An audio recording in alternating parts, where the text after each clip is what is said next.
Initial enthusiasm in after-school activities tends to wane after the first excitement is over. This is natural.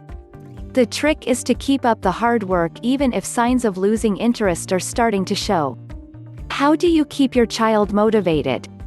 This is of particular importance when the child goes in for educational after-school programs. Make the career academics connection early on.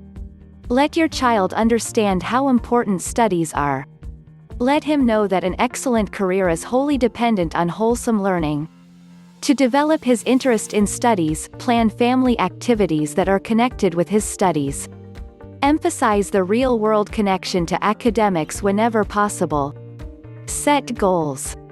Let your child know, through example, that hard work will be rewarded. If your child believes that achievement is a natural byproduct of effort, he is more likely to put in hard work. Such children are also less likely to drop out of programs in college at a later stage. Reward success. When a child achieves something, it is necessary to praise his hard work. Positive reinforcements enhance confidence and increase self-esteem. Conversely, beware of criticism.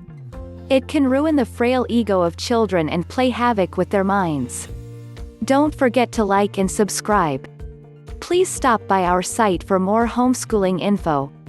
If you are interested in a Christian, self-paced, online homeschooling course with customizable curriculum, just follow the link in the description.